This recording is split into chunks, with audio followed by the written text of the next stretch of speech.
Hola, buenas tardes, bienvenidas, bienvenidos a esta mesa 3 del 25 Seminario de Economía Fiscal y Financiera. En esta mesa que lleva por título Relaciones Financieras Norte-Sur.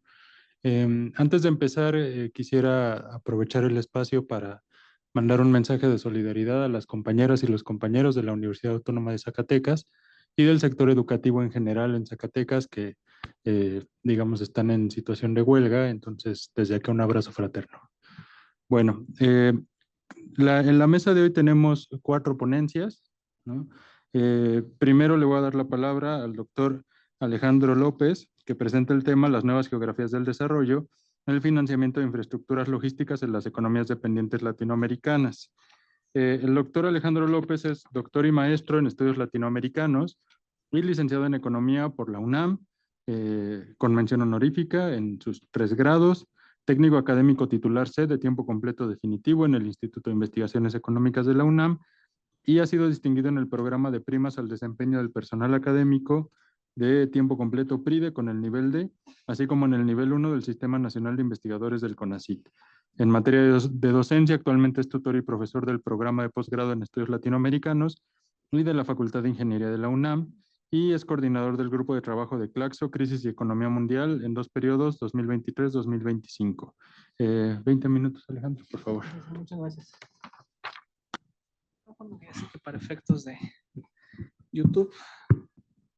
¿Qué tal? Pues muy buenas tardes. Es un gusto estar junto con todos ustedes en esta tarde para discutir estos temas. Pues en primer lugar quiero agradecer muy profundamente a todo el comité organizador de este seminario. Es innegable que me conmuevo un poco cuando hago estas reflexiones porque yo llegué en el seminario número 3 como becario de la doctora Eugenia Correa y de la doctora Alicia Girón. Evidentemente los años han pasado y pues hay muchos recuerdos cuando uno comparte estos espacios con mis compañeros, que son, aparte de todo, en la mañana la doctora hablaba de sus bisnietos académicos.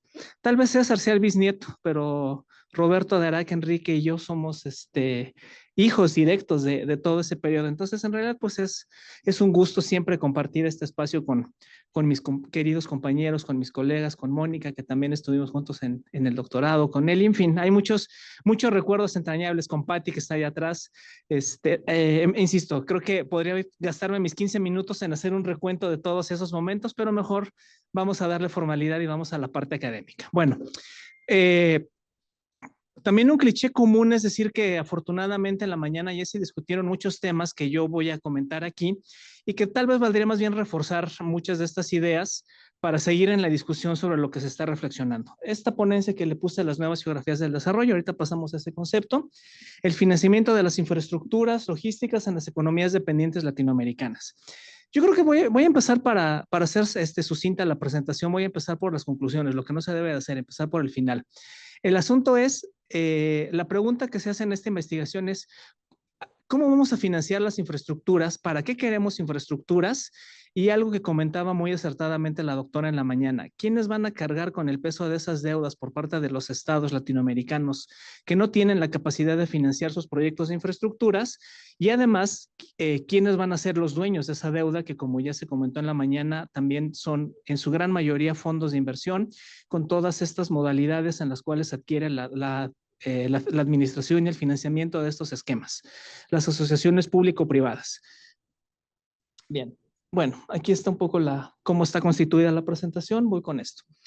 Creo que no es para nadie de extrañar que, bueno, la economía mundial anda mal, no estamos creciendo después de la pandemia, tenemos esos ritmos negativos, que por supuesto América Latina y Estados Unidos no están, no es, nuestra problemática es qué vamos a hacer con la variable crecimiento económico, porque no estamos creciendo a un nivel que nos permita pensar en una potencialidad o en una posibilidad de superar el subdesarrollo, en el caso de América Latina, o en Estados Unidos de generar un proyecto de largo plazo que le permita hacer frente a esta nueva cuestión geopolítica en el cual China pues se está convirtiendo en una de las principales potencias a nivel internacional. Y nuevamente en el debate está el esquema de quién va a proporcionar los fondos para financiar el desarrollo. Se ha discutido mucho en estos espacios, me refiero a este seminario y aquí en el propio Instituto de Investigaciones Económicas, ¿Qué es lo que va a suceder en un futuro?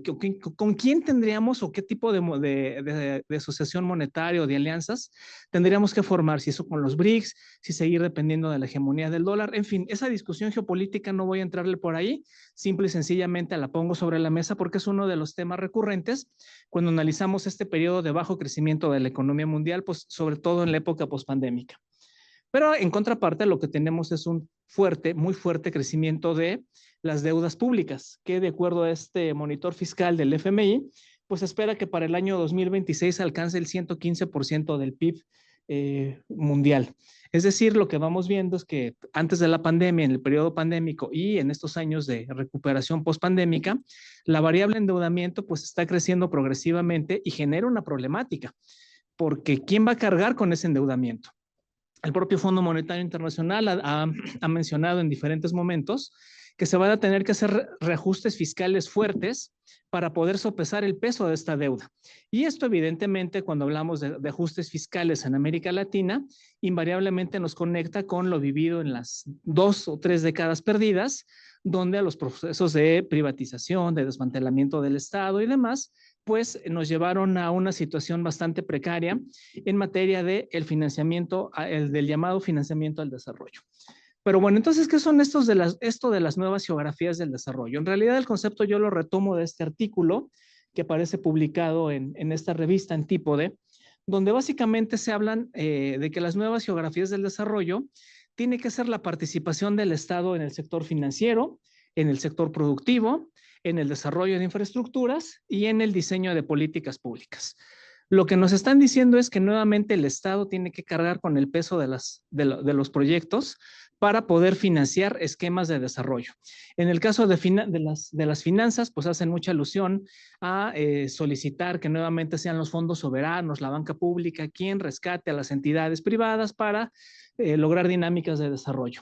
En cuestión de producción, que es lo vinculo con infraestructuras, pues nuevamente que el modelo de desarrollo se esté ligado a proyectos estatales que generen la garantía de que el capital privado obtenga rendimientos y pueda canalizarse a proyectos productivos.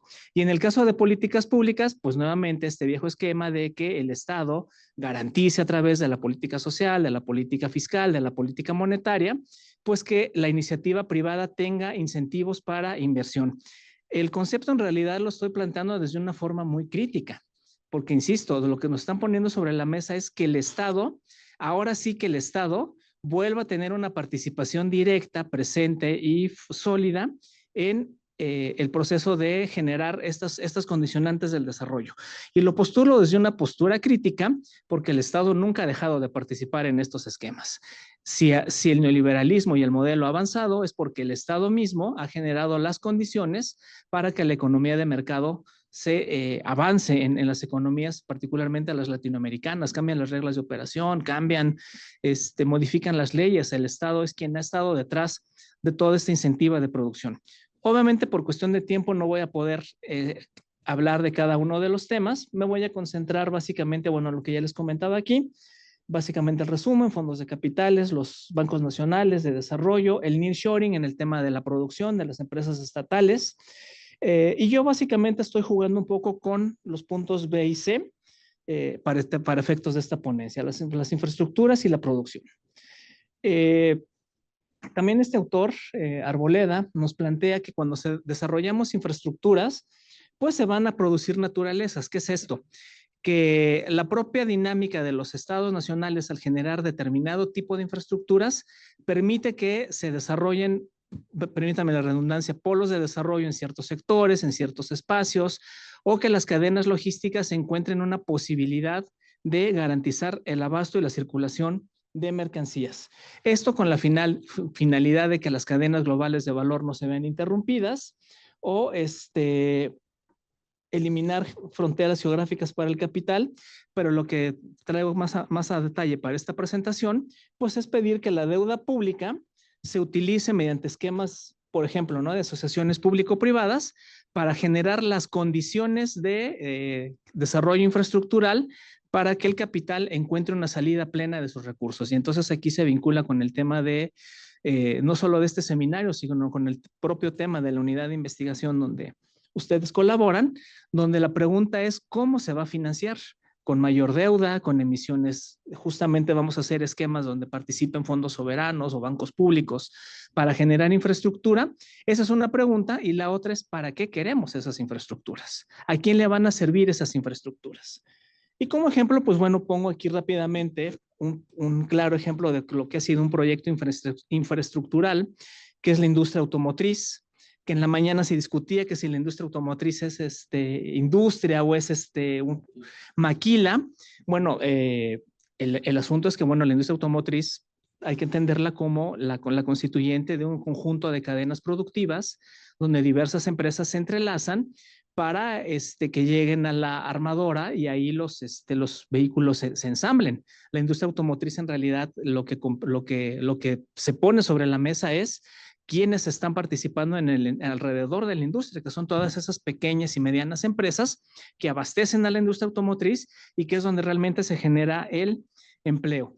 Y bueno, aquí este mapa podemos ver que todas las industrias automotrices que se ubicaron entre el centro, occidente y norte de México, pues claramente están vinculadas con proyectos infraestructurales que se están desarrollando, que son los trenes de pasajeros. Es decir, volvemos a este punto en el cual para poder generar estas infraestructuras también está el proyecto productivo que en el caso mexicano pues fue la firma del Tratado de Libre Comercio y cómo íbamos a insertarnos para proveer de recursos a la industria automotriz, particularmente estadounidense, que bueno, ustedes pueden ver todas estas empresas que en su mayoría son estadounidenses, japonesas y bueno, las que ustedes conocen que seguramente se modificarán con las megafusiones que se vienen necesarias para preservar el capital o con esta crítica que se menciona con el tema de los aranceles, si estas empresas van a continuar en México porque puede resultar muy costoso el seguir fabricando automóviles en nuestro país. Entonces el proyecto infraestructural, por supuesto que ahí ya pesa, ahí ya importa. En algún otro momento me comentaron que en este mapa hubiera sido importante mencionar ahí el corredor transísmico. Sí, es importante, pero bueno, solo lo pongo como un proyecto de desarrollo infraestructural. Bueno, les juro que no me puse de acuerdo con la doctora Girón en la presentación, pero en la mañana hacía la doctora un comentario de cómo se va a financiar esto, con materias primas. Bueno, es un punto medular en América Latina. En América Latina hay todo un debate si es un modelo extractivista, qué países están más vinculados hacia una economía secundaria exportadora, como Brasil, Argentina, México, y que otras solamente viven de las rentas de las materias primas. Y aquí lo que podemos ver es que, bueno, la participación de las exportaciones primarias, las commodities, las materias primas, los minerales, los alimentos, el cacao, el café, el petróleo, pues en realidad va teniendo un peso menor a lo largo de la historia, dentro del total de las exportaciones que se realizan en la región. Esto fue la famosa tesis que se desarrolla de la tesis de la maldición de los recursos naturales, donde estábamos llenos de recursos naturales, pero incapaces de que estos recursos lograran una explotación y una transformación considerable para incorporarse en los esquemas fiscales y generar dinámicas y financiamiento del desarrollo. Esta problemática persiste. Tiene que ver con el propio modelo extractivista y tiene que ver también con la manera en la cual las industrias sacan los recursos de la región o no se logra el proceso de transformación como tal en algunas de nuestras economías. Y esto nos lleva a que, por ejemplo, la extracción, de acuerdo con las cifras de la CEPAL, la extracción de hidrocarburos y la minería, pues en realidad en términos de su aporte como proporción del PIB, en términos fiscales, pues realmente si el caso del petróleo en algunos puntos, hablo del promedio de la región, llegará a un 5-8%, pero en el caso de la minería, vean ustedes, aporta, ni siquiera llega en los últimos años al 1% del PIB. Es un aporte verdaderamente limitado que nos lleva a cuestionar el modelo de desarrollo y también la cuestión fiscal, cómo se están grabando estas empresas o estas industrias y por qué después de toda esta extracción masiva de recursos no logran tributar lo suficiente o lo que consideraríamos importante para poder generar financiamiento del desarrollo y resolver esta problemática de quién va a financiar las infraestructuras. Bueno, aquí solamente algunos datos donde básicamente vemos que como no tenemos una importante carga fiscal promedio en la región, pues solo lo que tenemos es un déficit fiscal primario que en la región llega más o menos al 6.7% del producto. Esto significa que se está empeorando el balance fiscal de la región. Ahorita podemos ver muy rápido el caso de México, que está en la misma sintonía. Nuevamente la pregunta es, ¿y cómo vamos a sanear esto? ¿Por qué está sucediendo esto y quién va a sopesar todo este peso del endeudamiento que está cargándose sobre la región? Bueno, solamente para ilustrar un poquito más e irle dando, no sé cuánto tiempo me quede, César, perdón, para ir haciéndola. 6 minutos, perfecto. Entonces, pues bueno, uno de los grandes temas, por ejemplo, en términos infraestructurales, es el asunto de los puertos. América Latina en realidad no tiene puertos de gran calado. América Latina, el puerto, hoy tenemos una problemática importante, tanto ecológica como del tamaño del puerto en Panamá.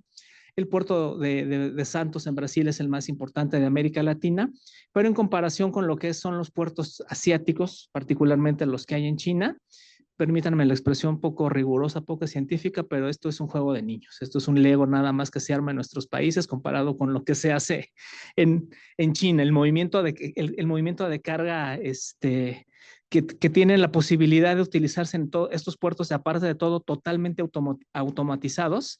En América Latina no tenemos ningún puerto así, y muchísimo menos los mexicanos. Y miren que Lázaro Cárdenas y Altamira son importantes, sí, por supuesto, son importantes, tampoco los voy a desmerecer, pero no llegan a ese nivel de movimiento de contenedores y de carga.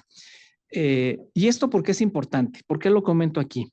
Nuevamente, porque con toda esta problemática de la nueva ruta de la seda, de las rutas comerciales, del movimiento de las mercancías y de la logística, pues la región está enfrentando serias dificultades. La región está quedándose de una forma muy subordinada en esa nueva dinámica comercial. El comercio tradicionalmente, históricamente, se ha desarrollado en toda la parte central europea y de Asia, y hoy América Latina vuelve a quedar fuera porque no tenemos capacidad para enfrentar ese desafío, ese reto mayúsculo. Entonces, todo lo que se desarrolle en un futuro próximo, visto como los canales transísmicos o los proyectos para el movimiento de mercancías, por supuesto que están en esta lógica de quién los va a financiar y sobre todo, insisto, ¿para qué queremos que nos los financien?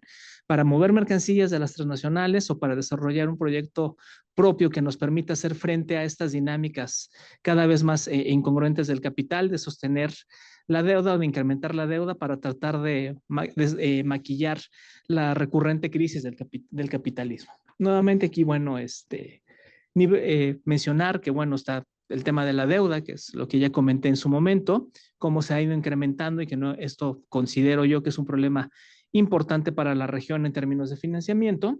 Mencionar un poquito el caso mexicano para ir cerrando ya, para darle tiempo a mis compañeros y compañera que presentarán a continuación. Bueno, México, la pregunta es importantísima, porque en México hoy lo que nos debatimos es qué va a pasar con ese modelo de desarrollo que afincamos hace más de 30 años con la firma del Tratado de Libre Comercio, donde, bueno, nos convertimos en los principales proveedores de maquiladoras y de manufacturas a la industria estadounidense, y esto nos hace que tengamos un poquito la diferenciación con otras economías que son prácticamente extractivas y rentistas en términos de lo que dice Udinas y algunos otros autores que trabajan en el extractivismo. México tenemos una exportación de productos manufacturados que es considerablemente mayor que la exportación de materias primas y de petróleo y sus derivados, pero el asunto es, lo sabemos perfectamente bien, que nuestro principal socio comercial es Estados Unidos. La inversión que llega a México en un 41% acumulado entre 2006 y el segundo trimestre de 2024 es prioritariamente estadounidense.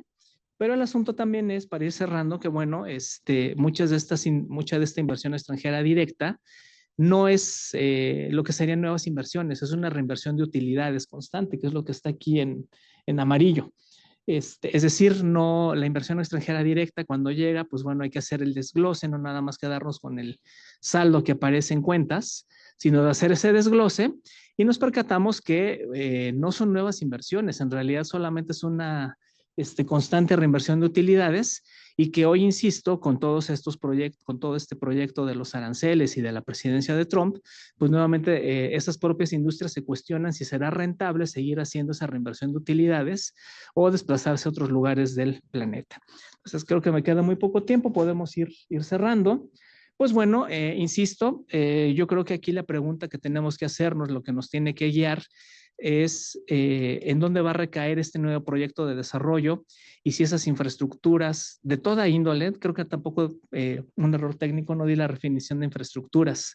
Infraestructura no solo compete a la base material de la sociedad, infraestructura también compete a los nexos laborales, humanos, sociales que se van generando. Y muchas veces esos proyectos tenemos que analizarlos en gran perspectiva para saber si, por ejemplo, desarrollar una escuela en Zacatecas, cómo afecta a la comunidad o cómo la beneficia. O no sé si algún otro proyecto de estos de infraestructurales genera externalidades positivas y negativas sobre la población a la cual está no necesariamente dirigida, sí, pero sí la puede afectar. Entonces, esas preguntas donde la base material tiene que estar en estrecha vinculación con proyectos que analicen las problemáticas sociales, pues es lo que hoy está en juego. Creo que no se trata nada más de crecer por crecer, es decir, en términos de generar infraestructuras por sí, nada más pensar nuevamente, apostarle a que el desarrollo es la edificación de la base material.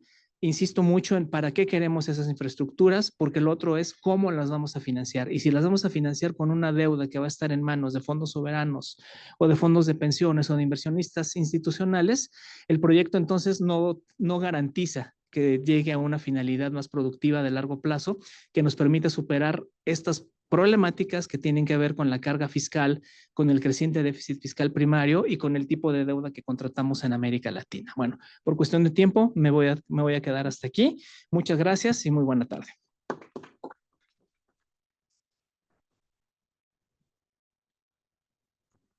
Gracias, doctor Alejandro. Bueno, ahora le voy a dar la palabra a Adera Quintana, que nos va a presentar el tema El desafío de México frente a los servicios financieros transfronterizos en el TEMEC. Aderac es doctor en Economía con estudios de maestría en estudios latinoamericanos y licenciatura en Economía, títulos otorgados por la UNAM. Realizó una estancia postdoctoral en la Unidad Académica de Estudios del Desarrollo de la Universidad Autónoma de Zacatecas. Actualmente es profesor de tiempo completo de la Universidad Autónoma de San Luis Potosí, Campus Zona Media, y miembro del SNI Nivel 1 por el CONACYT. Es miembro del Sistema Estatal de Investigadores de San Luis Potosí por el COPOSIT, reconocimiento al perfil deseable del PRODEP, director de tesis a nivel licenciatura y posgrado, ponente en diversos seminarios y congresos, además de autor de diferentes capítulos y artículos relacionados con los estudios de la economía financiera.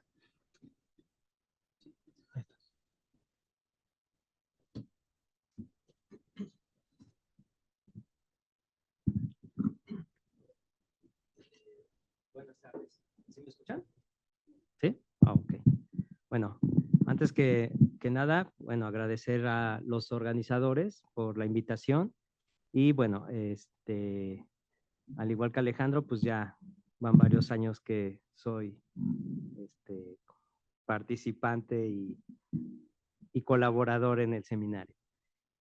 Bueno, el tema es sobre un poco reflexionar sobre el desafío que tiene México sobre los servicios financieros transfronterizos, ¿no? En el TEMEC, dado que sabemos que en la actualidad, pues bueno, hay una amenaza o hay una tensión en las negociaciones del TEMEC en relación a, en comercial, obviamente, política, y que, pues bueno, no sabemos a ciencia cierta qué rumbo o cómo se va a ir delineando, ¿no? El nuevo TEMEC.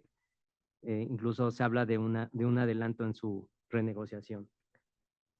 Bueno, aquí es importante que, a diferencia del Telecan, en el capítulo 17, que habla sobre los servicios financieros en el TEMEC, evidentemente los servicios financieros, pues bueno, no sufrieron grandes transformaciones después, desde que inició el Telecan, obviamente, y ya no se ajustaba, ¿no?, a esa realidad, y se buscó obviamente que respondiera a ese nuevo entorno, ¿no?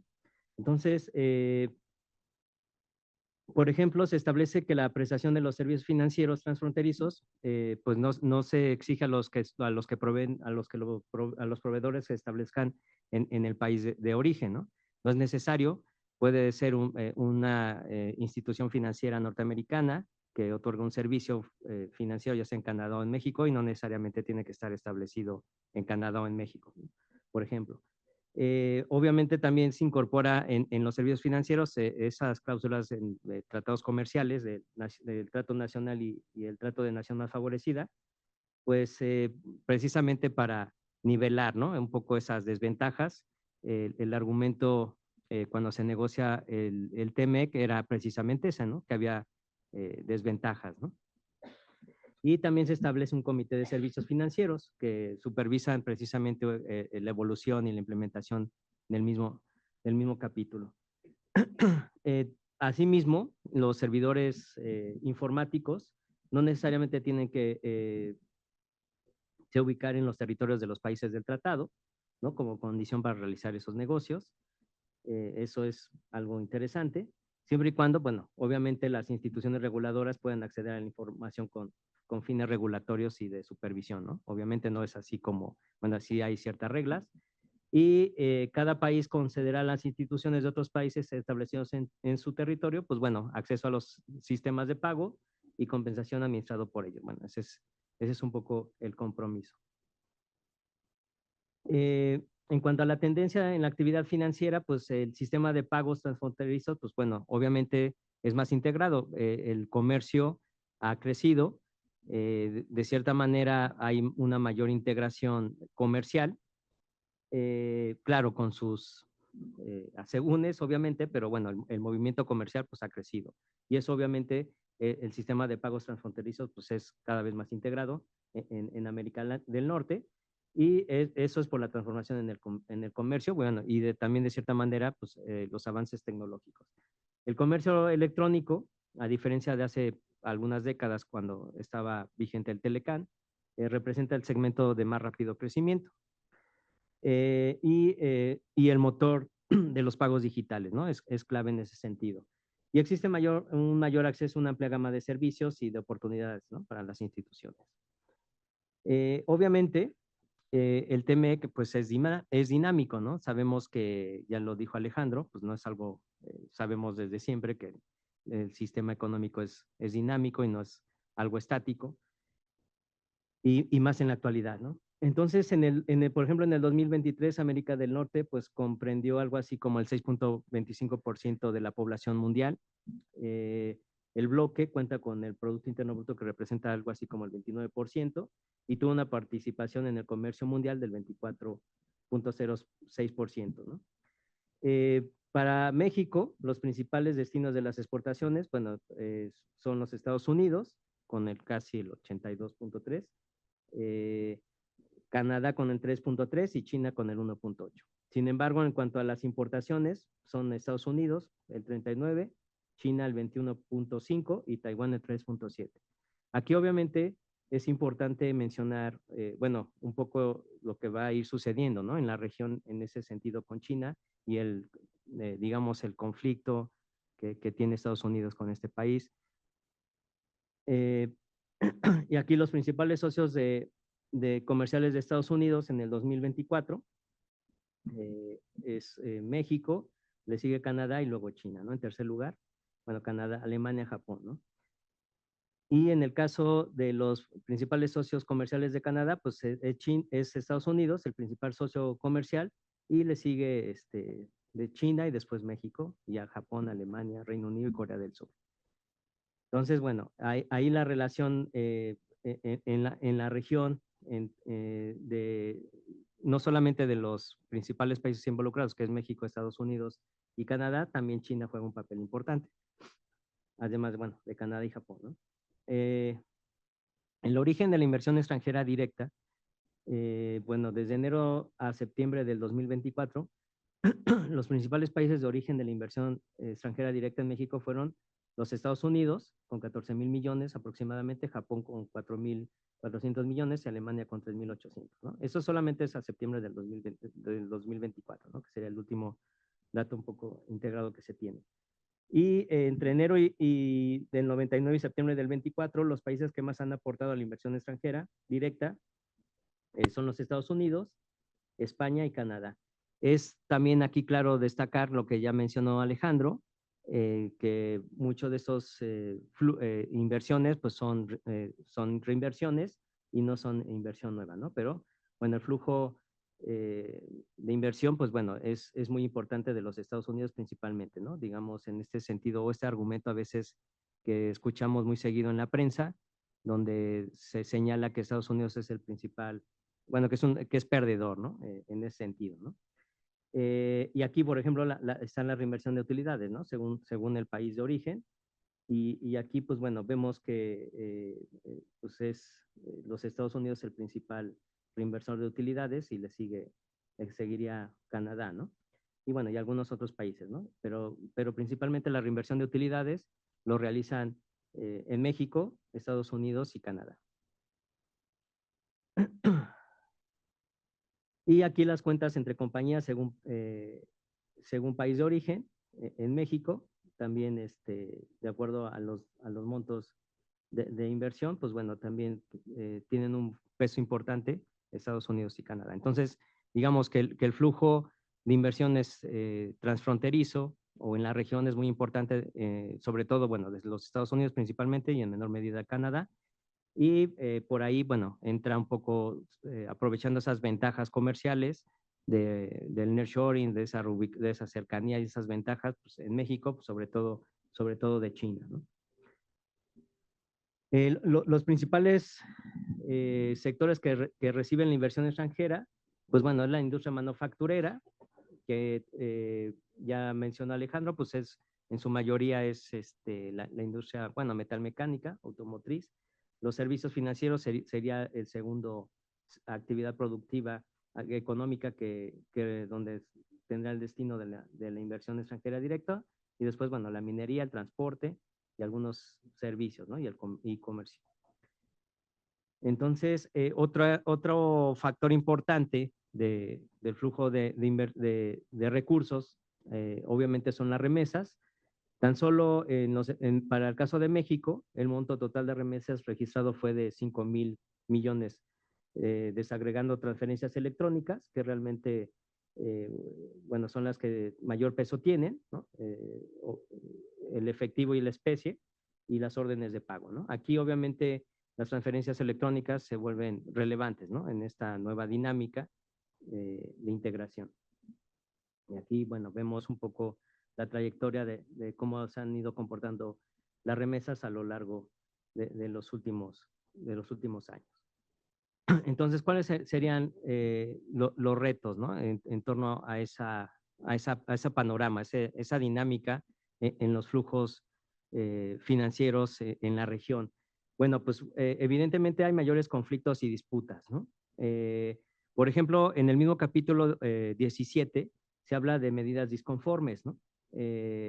Y en esas medidas, pues bueno, es un poco, van abriendo la puerta. No, bueno, esas medidas disconformes también aplican para la actividad comercial y donde se van generando esas disputas, ¿no?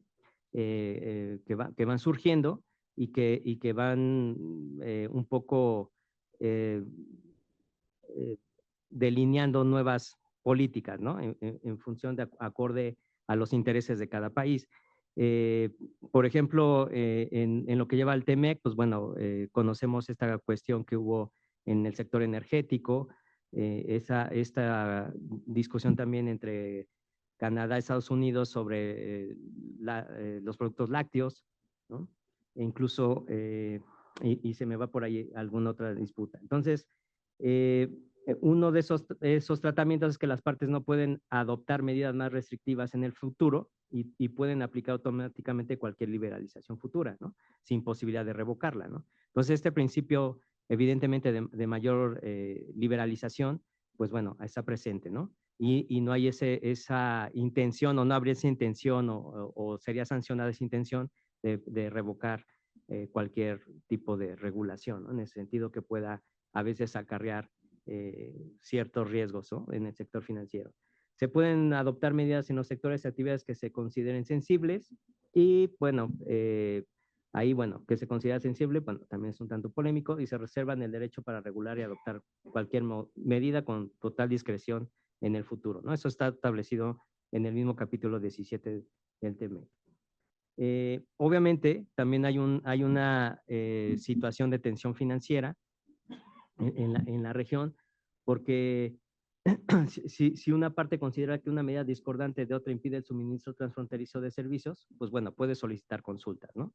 Y sería ese primer mecanismo donde se trata de solventar, ¿no? Esa diferencia, donde se intercambia información, consideran si se necesitan medidas adicionales, ¿no? Entonces, digamos, el texto del TEMEC y la misma, como fue diseñado, pues no es algo estático, ¿no? Entonces, va fluyendo, ¿no? Entonces, si en la consulta no se soluciona, bueno, la controversia, pues bueno, ya se solicita la intervención de un panel independiente y la resolución, pues bueno, ya decide el panel independiente decide cuál es la sanción, ¿no? Obviamente existe abierta una tensión permanente, ¿no? Que puede alimentar las sanciones, bloqueos, transacciones o congelación en activos, y genera eso incertidumbre. En el peor escenario estimula la especulación financiera. Por ejemplo, pues bueno, en los últimos semanas, pues bueno, la amenaza esta de declarar o no, bueno, sobre los grupos criminales terroristas, evidentemente, bueno, ahí hay esa tensión permanente porque muchos de los flujos financieros, pues bueno, cómo se va a interpretar quién financia a esos grupos o quién no. Entonces, puede haber bloqueos, entonces eso va a generar congelamiento de activos, eso va generando esas tensiones en el mismo sistema y van generando, pues bueno, ciertas tensiones y un proceso ahí complejo y difícil, ¿no? De inestable, de cierta manera. Bueno, no lo estamos viviendo todavía, pero bueno, el mismo capítulo 17 lo establece, entonces puede ser, ¿no? O sea, digamos que lo relevante del capítulo 17 del TEMEC es precisamente ese, o sea, que se incorporan ciertos elementos que son de la estrategia comercial, se incorporan al sector financiero. Pues bueno, es evidente que se sigue manteniendo la dependencia de los flujos de inversión provenientes principalmente de los Estados Unidos. Entonces, no solamente es una dependencia comercial, productiva, sino también financiera, ¿no? Y eso, pues bueno, genera muchos inconvenientes, sobre todo en la actualidad donde hay mucha tensión en la política regional, ¿no? Obviamente el mayor reto de los Estados Unidos, pues ni siquiera es México, ¿no? Más bien es China, el principal reto a nivel mundial. Y entonces, bueno, claro, México al estar cercano, al ser parte de un tratado comercial importante y estratégico en su ubicación geográfica y económica, pues bueno, es evidente pues que el reto no es México, ¿no? Si es un poco China y se empieza a ajustar, ¿no? Ahí en ese sentido. A pesar de que el TEMEC incluye temas como medidas anticorrupción, mejores prácticas regulatorias, comercio digital, prácticas sobre tipo de cambio, entre muchos otros aspectos, pues existe incertidumbre sobre la renegociación del tratado, ¿no? Y por lo tanto, pues de la inestabilidad del sistema financiero, ¿no? Siempre va a estar latente, sobre todo por esa dependencia, ¿no? Que existe en la actividad, insisto, comercial, productiva y financiera, ¿no? Entonces, esa tensión no se ha logrado consolidar, ¿no? De cierta manera, un sistema financiero más fuerte, independiente, y al contrario, ¿no? Se ha ido administrando y alargando ese sistema financiero o esa dependencia ha sido alargando y se ha ido transformando, es evidente, pero bueno, está presente esa parte, ¿no? Esa parte inestable y sobre todo, pues en la actualidad, pues se está poniendo a prueba, ¿no? No sabemos cómo va a desembocar y qué consecuencias podría traer, ¿no? Bueno, claro, es cierto que hay cierta estabilidad, no estamos diciendo que no exista, pero bueno, está sujeto obviamente a esa dinámica regional y esa fuerte dependencia que tiene México con su sistema económico, con los Estados Unidos principalmente, y ese conflicto que va a derivar, bueno, esperemos que en buen término, bueno, que no creo que en buen término, pero en el mejor de los casos deseamos que fuera en buen término ese conflicto, ¿no? Entre China y Estados Unidos, y que las repercusiones no sean tan perjudiciales para nuestro país, ¿no? ¿Ok? Por mí sería todo.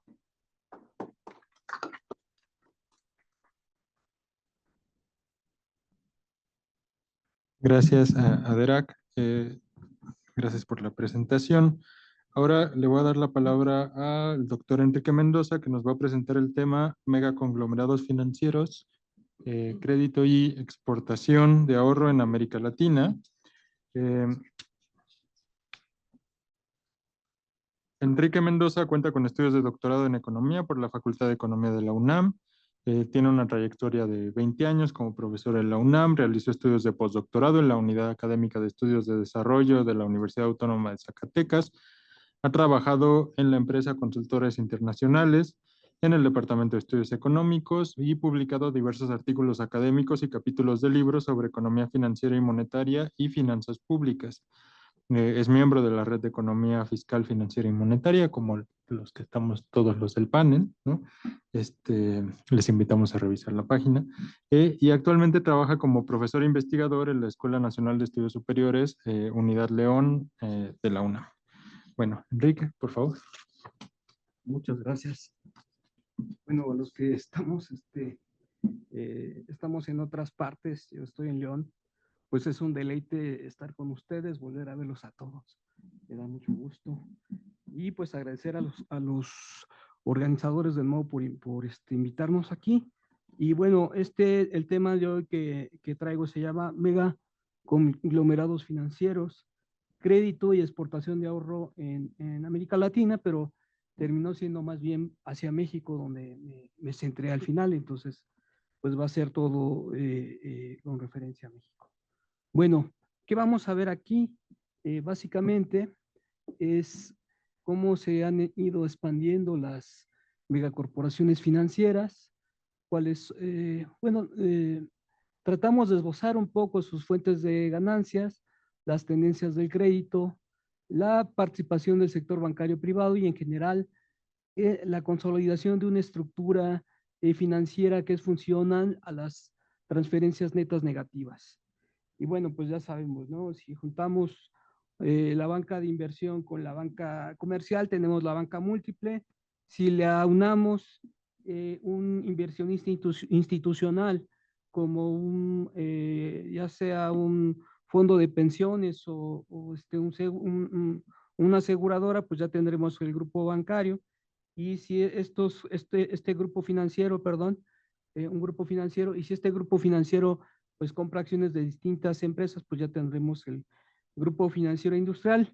Es un poquito para hablar de cuál es nuestro objeto de estudio. Bueno, en particular, ¿a qué interrogante se quiere dar respuesta?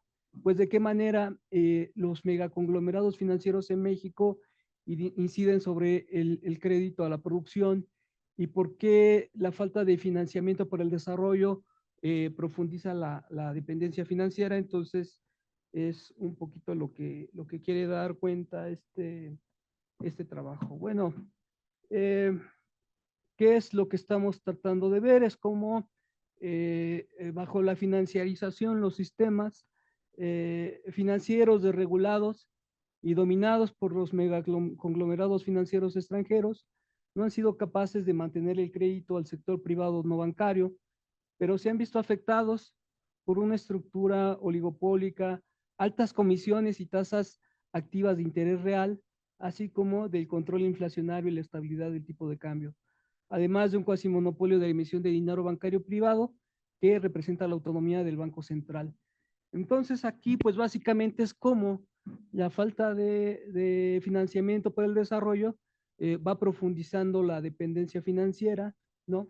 Como en economías como México y de América Latina en general, pues los flujos de capital representan presiones sobre la liquidez interna, sobre tasas de interés y tipos de cambio, y los bancos centrales tienen que realizar operaciones de esterilización monetaria y acumulación de reservas. Bueno, esto afecta a la estructura y el comportamiento del sistema bancario. Es un poquito, pues, por donde va este trabajo.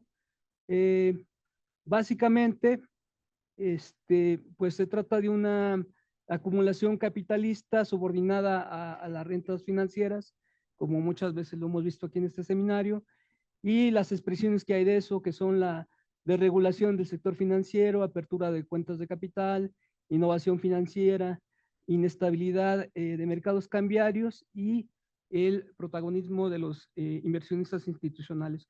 ¿Por qué hacemos este recuento? Pues para tratar de ver cuál es la lógica que tienen estas megaconglomerados financieros en términos de su tipo de negocios, ¿no? Entonces, bueno, vamos a tener como en esta etapa pues América Latina se va a hacer una región con un enorme volumen de exportación de ahorro, transferencias netas negativas por concepto de utilidades, regalías e intereses, lo que acabamos de ver con Aderat Quintana y con Alejandro López, con los doctores.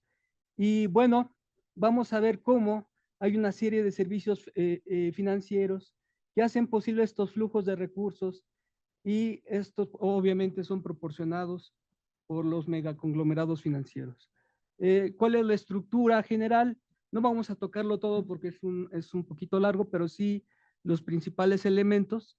Dinero y sistema bancario, perdón, de regulación y sistema bancario en México, financiarización y el modelo de negocios de los megaconglomerados financieros y utilidades bancarias, crédito productivo y flujo de capitales.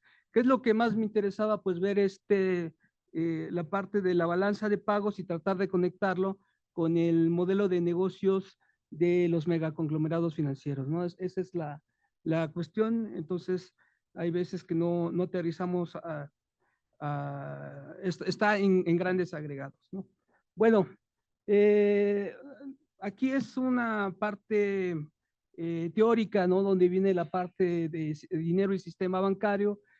Solamente veremos o mencionaré de esta lámina, ¿no? Cómo en el enfoque convencional el sistema financiero canaliza recursos de las unidades superavitarias a las deficitarias, y es decir, la intermediación financiera adapta los instrumentos de captación del público ahorrador y canaliza esos recursos de acuerdo a las necesidades de utilidades productivas. Bueno, simplemente es poner un marco teórico para darle lectura a este problema. También aquí viene la concepción keynesiana acerca del dinero, ¿no? De aquí solamente retomaremos cómo se define el dinero como un medio que permite la cancelación de deudas y los tipos de dinero que sabemos cómo comprende o desglosa el dinero Keynes, ¿no? Cuando habla del dinero del Banco Central, el dinero privado bancario, el dinero del Estado, etcétera. Y todo esto, ¿para qué? Pues para tener un fundamento para analizar la acción de estos actores que estamos analizando el día de hoy. Por ejemplo, este es importante. Según Ingan, la teoría del dinero crédito trata de explicar el papel del crédito bancario en el capitalismo, que empieza a funcionar como medio de cambio y es emitido de manera independiente al emisor soberano. Bueno, son algunos elementos para tratar de estar entendiendo el problema. También retomamos algunas cuestiones de Minsky. Pues es fundamental para comprender a los megaconglomerados, ¿no? Hay un conjunto de bancos, los bancos comerciales, que siguen siendo de importancia, tanto en su volumen global como porque sus pasivos constituyen una gran parte de la oferta monetaria. En una economía capitalista, el dinero está ligado al proceso de creación y control de activos de capital. El dinero es un tipo de bono que surge a medida que los bancos financian la actividad y las posiciones en activos financieros de capital, ¿no? Bueno, pues es aquí, esta otra cita también me parece trascendente. La creación de dinero es parte de un mecanismo por el cual se fuerza a un excedente que se asigna a la producción de determinados outputs de inversión, ¿no? Y es otra cita de Minsky. Bueno, son algunos elementos y no profundizo más para que me dé tiempo de llegar al final. Y hay otros elementos que también son comunes que hemos visto a lo largo del seminario en muchos otros momentos, todo el proceso de liberalización, de regulación y sistema bancario en México, que tampoco vamos a meternos a verlos uno a uno, solamente llegaremos a esta parte donde termina siendo extranjerizado el sistema bancario, ¿no? Después de la crisis del 95, y cómo son absorbidos los costos sociales de la crisis bancaria a través del FOBAPROA. Entonces sí conviene tener pues esta visión histórica para poder entender el proceso. Bueno, aquí yo creo que esta parte es central y retomo pues sobre todo esta visión de qué se trata el modelo de negocios de los megaconglomerados financieros, ¿no? Pues obviamente el marco analítico del que partimos es el de la financiarización que muchas veces hemos visto aquí, y lo que vemos aquí en esta etapa es cómo la regulación va a generar mayor competencia por la ganancia, y retomando esta cita de la doctora Eugenia Correa, son los principales cambios en la competencia en el sector financiero fueron la internacionalización y de regulación financiera, la gestión de la banca sobre su cartera, las operaciones fuera de balance y las tendencias en la titulización del crédito, y por último, pues esta operación con derivados y el papel que tienen esos en la liquidez de los intermediarios y los sistemas de pago. Bueno, aquí básicamente tenemos lo que son las características de los bancos a partir de la desregulación, y que podemos ver en esa cita de Correa 98 de la doctora Eugenia, cómo esas características a partir de la regulación fueron la gestión activa del balance bancario, ¿no?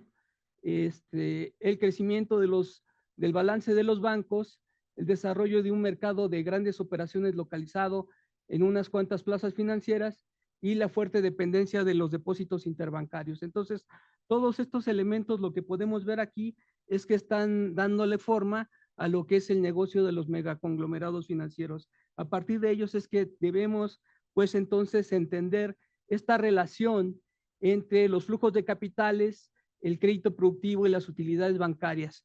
Aquí tenemos básicamente lo que es el balance en cuenta corriente, y la cuenta de capital y financiera. ¿Qué es lo que podemos preguntarnos al revisar estas cifras? Bueno, podremos preguntarnos cómo se transforman los servicios financieros ante las necesidades de los flujos de inversión de cartera y directa, y la colocación de bonos públicos y privados por parte de las empresas del gobierno. También, ¿qué funciones asumen esos servicios financieros de los megaconglomerados financieros ante una estructura económica exportadora integrada en cadenas globales de producción independiente de los flujos de capital? Y también, esto es importante, de qué manera inciden los flujos de capital sobre el manejo de activos y pasivos del sector bancario. Y esto, bueno, es el camino de investigación que han tenido algunos autores como Panseira y Kattelbrunner en 2018, que hicieron un análisis de cómo terminaban afectando estos flujos de capital, los activos y pasivos del sistema bancario brasileño. Bueno, lo que podemos ver aquí, pues, cuáles son los límites a la cuestión del financiamiento. Esta dependencia de los flujos de capital externo, ¿no? La condición de que tenemos o que juega nuestra moneda dentro del sistema monetario, ¿no? Una moneda débil, digamos, subordinada, ¿no? Y la renuncia que ha habido de los gobiernos a mantener un gasto público deficitario. Pues todo esto es parte de la dependencia financiera. Tenemos, por ejemplo, en este cuadro rápidamente tendríamos pues lo que es la cuenta corriente en millones de dólares, los balances anuales. Luego vemos la cuenta financiera, la parte de inversión directa y la inversión de cartera. Y podemos ver rápidamente cómo supera por mucho lo que es nuestra cuenta financiera con relación a las necesidades del déficit en cuenta corriente. Y sobre todo si vemos las cifras de inversión directa e inversión de cartera, pues superan con mucho a lo que es el déficit en cuenta corriente. ¿A dónde va toda esa liquidez y qué es lo que está pasando con nuestro sistema financiero cuando entra la liquidez? Pues ya sabemos esta historia tradicional, ¿no? Donde vemos que entonces los gobiernos tienen que entrar a hacer operaciones de estabilización monetaria para que estos flujos de capital no terminen generando, ya dijimos, movimientos de tipo de cambio, de tasa de interés, y también para mantener la confianza sobre que no habrá bruscos movimientos en las variables financieras, ¿no? Entonces, se acumulan las reservas, ¿no? Y aquí tenemos el ingreso neto de capitales, ingreso neto y transferencia de recursos en miles de millones de dólares. Vemos aquí también el ingreso neto de capitales no autónomos, el ingreso neto de capitales totales, y las dos últimas cifras son la transferencia neta de recursos, véanlo, y la exportación de bienes y servicios. Por ejemplo, en el 2023, la transferencia neta de recursos va siendo negativa en 30.6 miles millones de dólares, y las exportaciones son por 649.7 miles de millones de dólares. ¿Qué es lo que podemos ver ahí? Lo que podemos ver ahí es que esta transferencia neta de recursos es 4.7 veces el monto de las exportaciones de bienes y servicios. Esa es nuestra dependencia, ¿no? Es parte de este sistema, digamos, esta trampa en la parte financiera que tenemos y por la cual no podemos salir de nuestra situación. Bueno, básicamente ahí es reiterar lo mismo. También es un poco ver gráficamente lo que es la inversión extranjera de cartera, ya no me da tiempo, pero sí podemos ver, por ejemplo, aquí lo que es el flujo de utilidades, dividendos e intereses que sale del país anualmente. Entonces, pues ahí podemos ver pues este factor que por mucho incide en nuestra propia dinámica, sobre todo la dinámica de negocios de los megaconglomerados financieros, y que al final de cuentas no podamos impulsar el crecimiento, el crédito para el sistema, el crédito hacia la producción, ¿no? Bueno, aquí aparece en este cuadro lo que es el financiamiento total al sector privado no financiero como porcentaje del PIB, aparece el financiamiento total y aparece también desglosado, ¿no? Lo que es el financiamiento total externo como porcentaje del PIB, lo que es crédito externo y emisión de deuda colocada en el exterior. Entonces, cuando se cierra la llave del crédito, tienen que recurrir las empresas a la emisión de deuda colocada en el exterior de manera creciente, ¿no? También ahí aparece desglosado el financiamiento interno, la parte del financiamiento bancario, ¿no? Y también lo que se dirige a consumo, vivienda y hacia las empresas.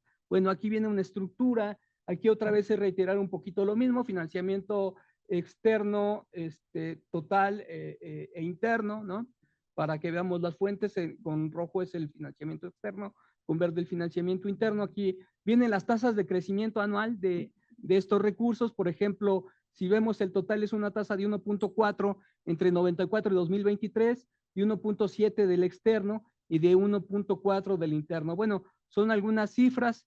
Por ejemplo, este es el financiamiento externo otorgado al sector financiero, al sector privado no financiero, y ya estamos llegando a la parte final, donde pues ya aparece esta cuestión del crédito, ¿no? El crédito como porcentaje del PIB, y pues lo que vemos es pues un cambio fundamental en el negocio bancario, en donde su negocio principal ya no es el crédito.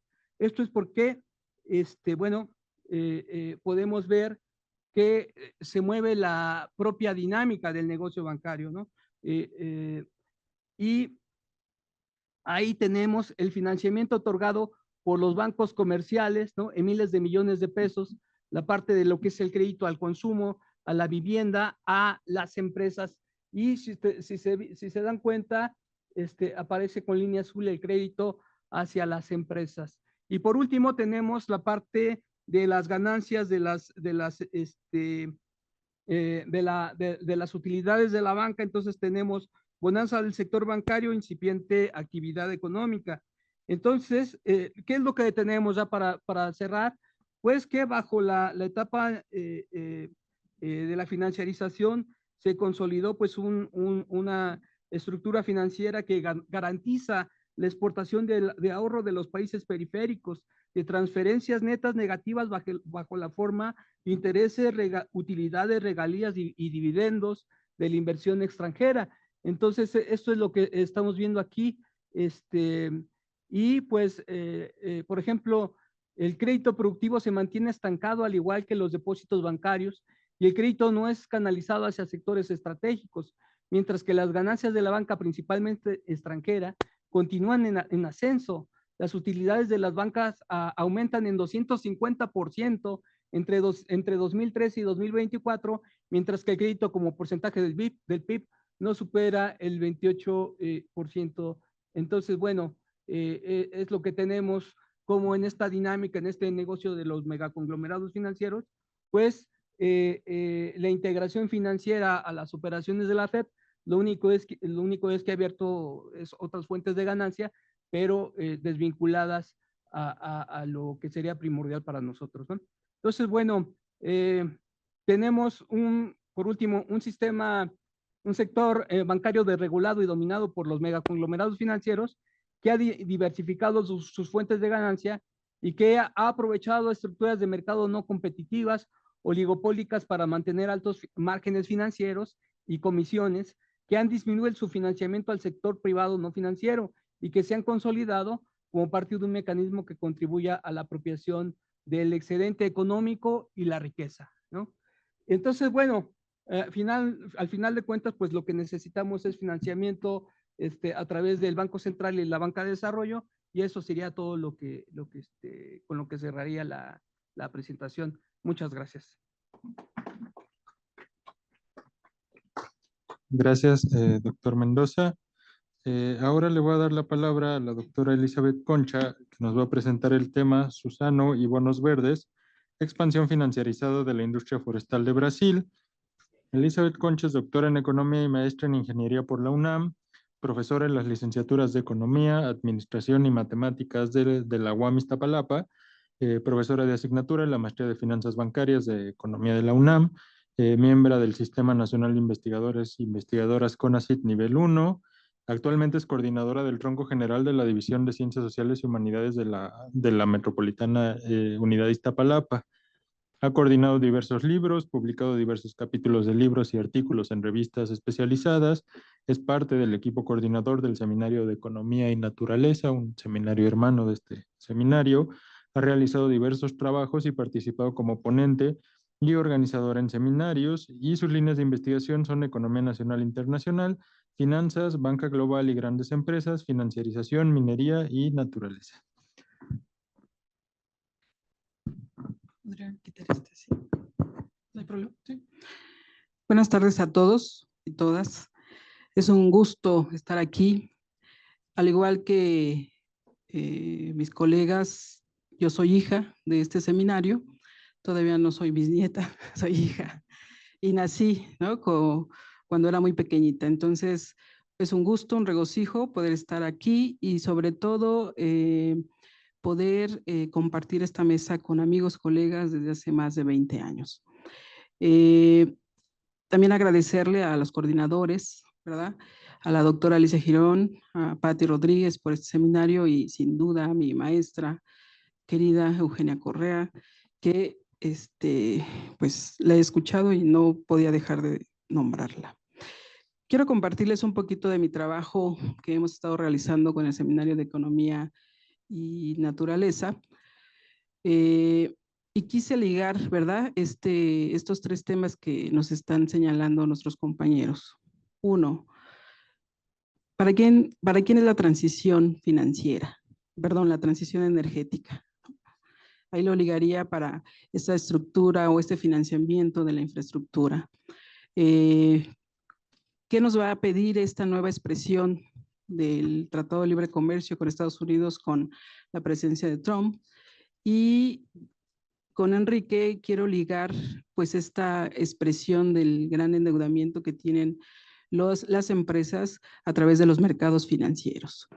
Y sin duda quiero ya compartirles esta reflexión de la empresa Susano. No podría entender yo esta expresión de la financiarización o del capitalismo actual sin observar a las empresas.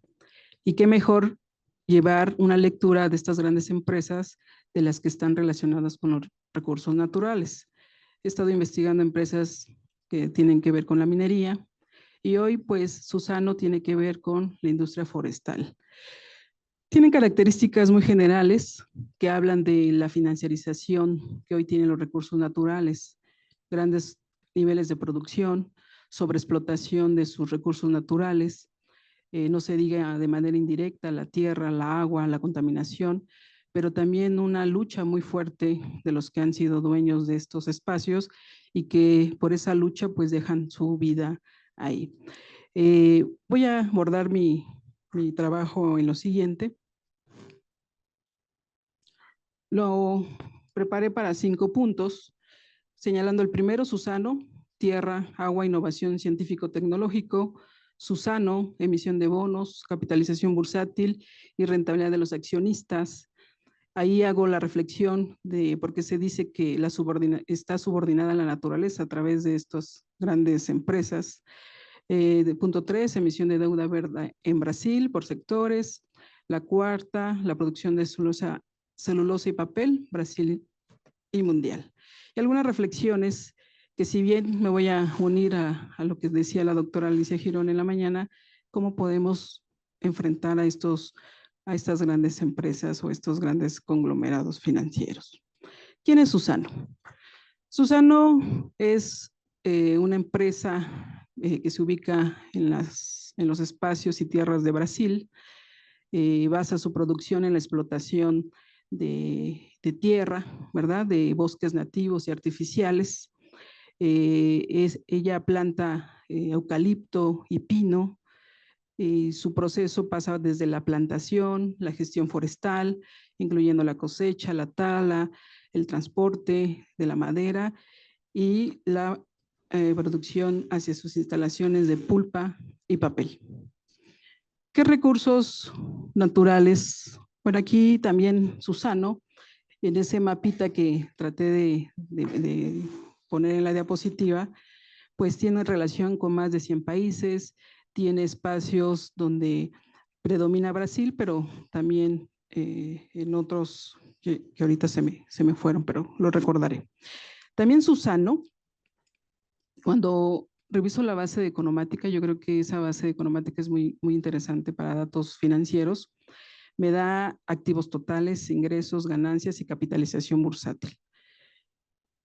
Hice una lectura de las mayores empresas de la industria del papel y Susano es la mayor empresa que tiene en referencia a activos totales. Es decir, tiene 28.1 miles de millones de dólares. En capitalización bursátil no es Susano, es Kimberly-Clark con 43.3 miles de millones de dólares. Y eso me deja una lectura que no estamos, interesante, de que no estamos haciendo una referencia importante para toda esa transformación que hemos visto del sentir en nuestro cuerpo de este calor, de este frío, de esta lluvia, ¿no? Que es el cambio climático. Otro elemento que estuve indagando es la relación que tiene Susano en cuanto a quién tiene sus acciones, y lo tienen fondos de inversión, lo tienen de una manera pequeña pero importante. Por mencionar alguno es Visma Alden, Capitolo Master, Vanguard Total, Vanguard Emerging, iShares Brasil ETF. Esta información no la da Economática en su estructura de capital, pero sí la podemos conseguir con Morningstar Rating, donde señala que dentro de su estructura de capital, pues está la presencia de estos grandes inversionistas institucionales y de grandes conglomerados financieros.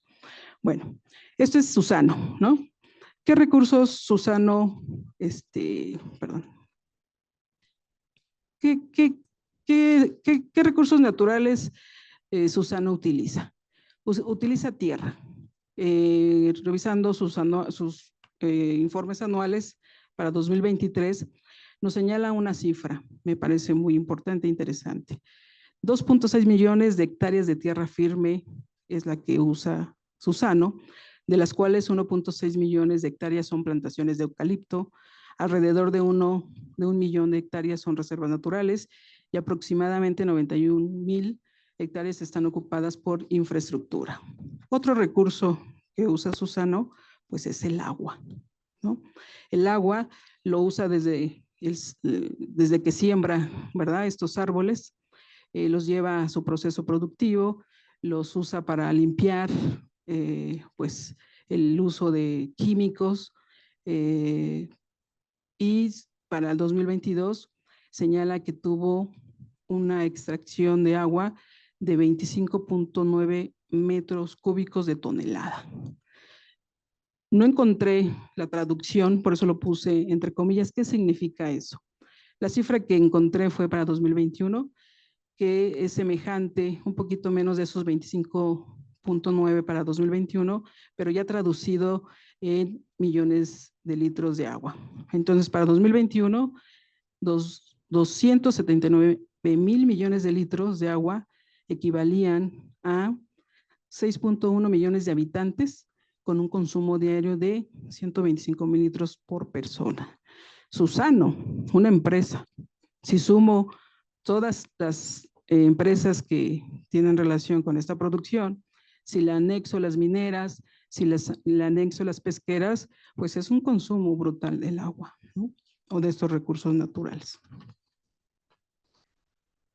El otro punto que relaciona Suzano, pues es el desarrollo de innovación científico-tecnológico. Esto es sorprendente. Ha desarrollado desde la década de los 60 clonaciones de eucalipto. Anteriormente, el eucalipto se podía cosechar en 15 años, el pino en 20, 40, 60 años. Con la tecnología que ha desarrollado Suzano, pues ahora quita de la tierra estos eucaliptos entre 6 y 7 años. Y el pino lo ha reducido a 15 años. Entonces, me está señalando una transformación ahí de la tierra brutal a través de la clonación. Usa también software muy sofisticados como el Tetris, el Woodstock, el MapBioma Alerta, todo para estar observando qué mejor clonación es la que le conviene, estar monitoreando espacios donde hay incendios, etcétera. Para eso desarrolla esto de la científico-tecnológico. Un poquito encaminado, y me voy a adelantar a lo que van a discutir sin duda mañana en la mesa 5, es cómo financia o cómo se financia Suzano. Suzano no deja de ser una empresa. Suzano, en su estructura de capital, en la parte de pasivos, pues están los bonos, y los bonos comunes son los que han prevalecido, pero a partir del 2016 son los bonos verdes los que están también inmersos para el funcionamiento de esta empresa. En este cuadro, que fue una colección de datos a través de la lectura de varios informes, podemos observar desde el 2016 hasta 2024 la emisión de bonos.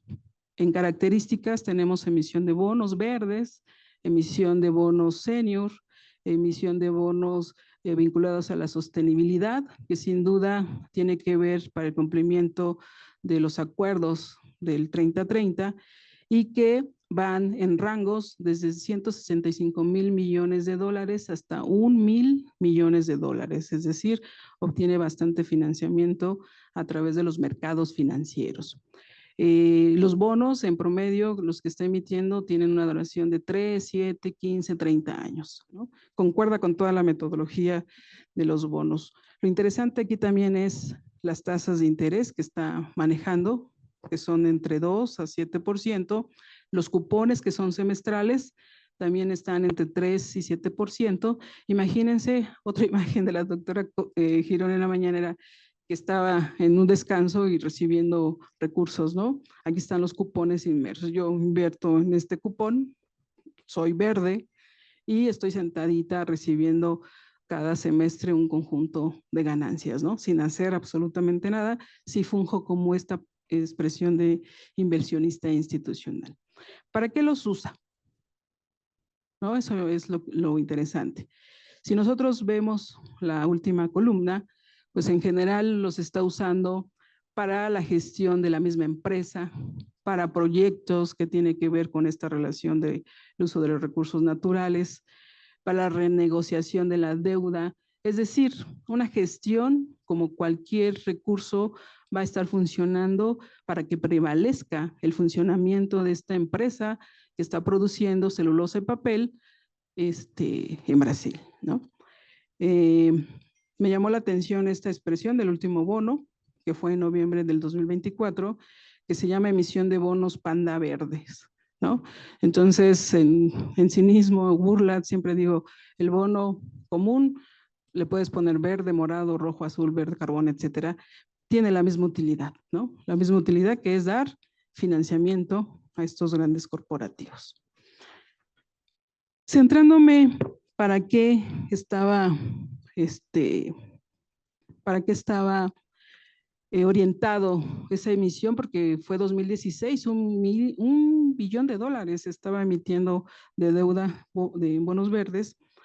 Me llamó la atención ver ciertas características de este instrumento financiero y si ustedes junto conmigo observamos la primera columna y la segunda, pues está orientado a la silvicultura, a la gestión del agua, la eficiencia de energía, y todo tiene que ver con la gestión, reducción, eliminación de contaminación en el agua, cambiar los focos por otros focos, cambiar autos de gasolina eléctricos, es decir, usando pilas, ¿no? Que puede tener otro mineral como el litio, etcétera. Entonces, eso me llamó la atención en cuanto a la lectura de la siguiente gráfica. La siguiente gráfica me ha gustado siempre estudiarla cuando estudio estas empresas y es la capitalización bursátil. Me está señalando, ¿no? Todo ese juego que está teniendo en los mercados financieros y que, pues, como vimos dentro de la industria del papel o forestal, Suzano es una de las más importantes. Aquí podemos ver y quise relacionar otro concepto que hemos estado construyendo que se llama rentabilidad de los accionistas.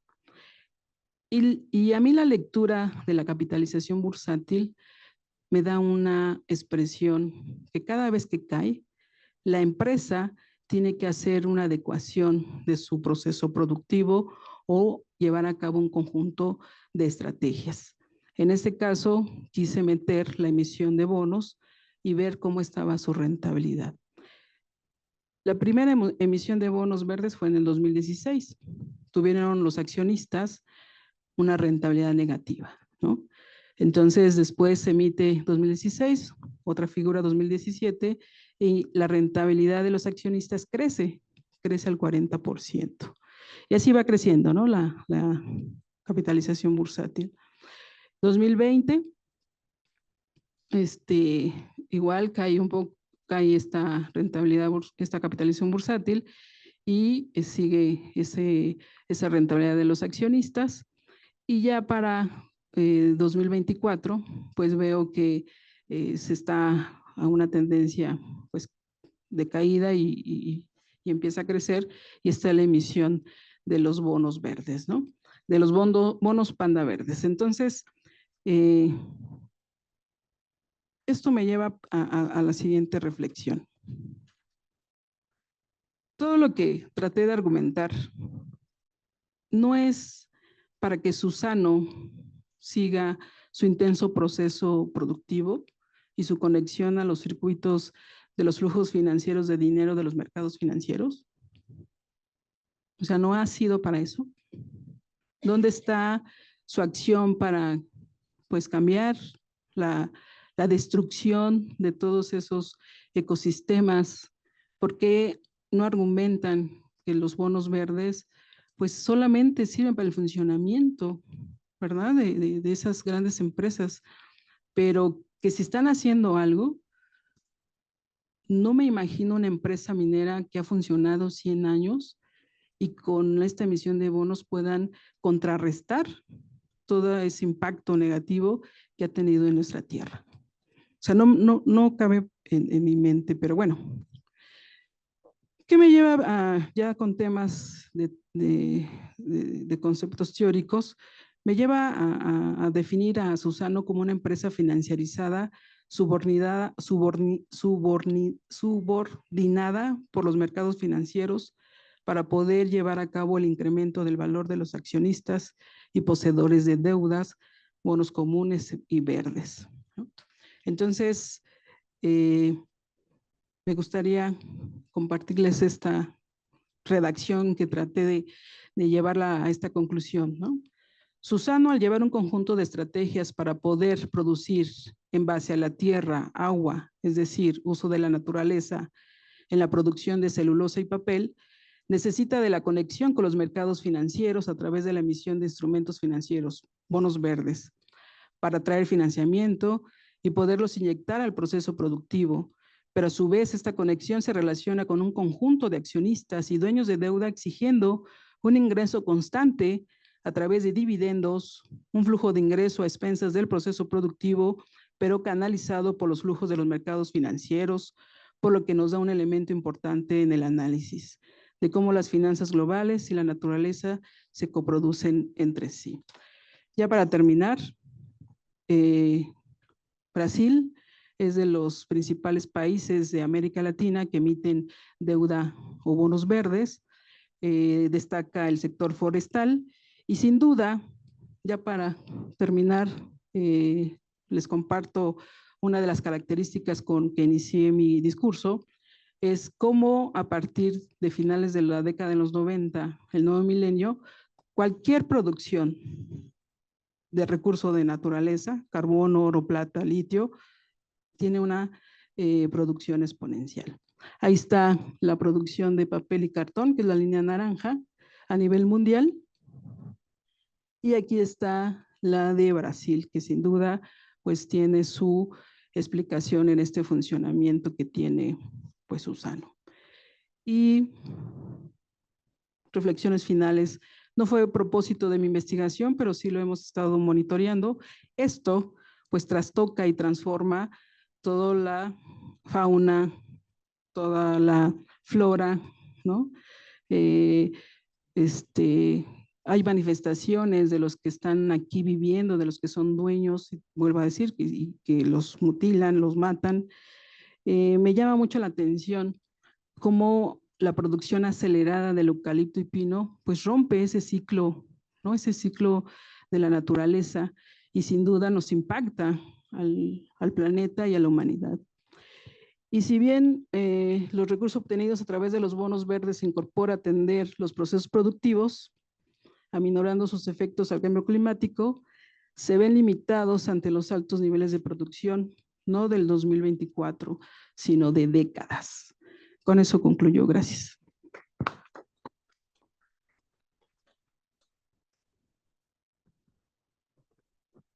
Bueno, gracias a la doctora Concha, gracias a las y los ponentes por su atención al tiempo. Eso nos da bastante espacio para discutir. Entonces, no sé si hay comentarios, preguntas. ¿No? Allá atrás, por favor. Pati. Es la aseveración de Alejandro que dice que la venta de los commodities deja muy poco impuesto, pero en América Latina. Pero sí es estratégico para países ya en específico. Por ejemplo, la minería, que ya sabemos todas las implicaciones, sí, para Perú yo creo es importante. El petróleo para México.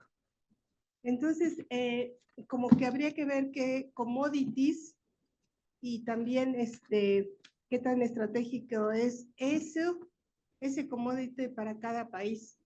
En general, creo que el promedio es, no sé qué te parezca, pero siento que es muy amplio. Bueno, para DERAC, yo no siempre hago esta aclaración, pero yo creo que es un error tomar las remesas como inversión. Creo que está lejos de ahí, quizá para consumo básico de las familias, para el mercado interno, explicar de alguna manera para el mercado interno, para el crecimiento y la esterilización para las reservas internacionales. Pero esta idea de que las remesas son inversión, creo que no lo deberíamos de considerar así. Pero bueno, tú dirás.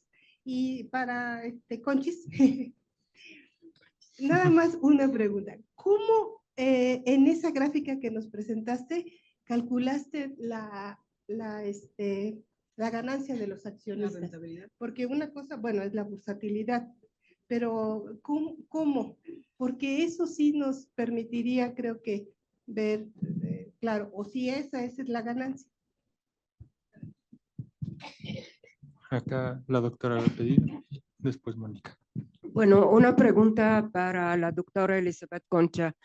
Ahí usted nos presenta cuántos son las ganancias de los inversionistas y cuánto aumenta la producción de papel y pulpa. Sin embargo, esto es política de prácticamente gobierno brasileño de no dejar de utilizar la selva de las Amazonas, aunque tienen sus compromisos para utilizarlo de manera más sostenible. Yo creo que para ver si hay alguna afectación fuerte al medio ambiente, nos faltarían datos a ver los sembradíos, cuántos nuevos árboles se sembraron, cuánto superficie fue deforestada. Entonces, esto nos daría el impacto sobre el medio ambiente. La empresa efectivamente pues ve para las ganancias de sus accionistas, pero hay varias empresas que al mismo tiempo están protegiendo la naturaleza.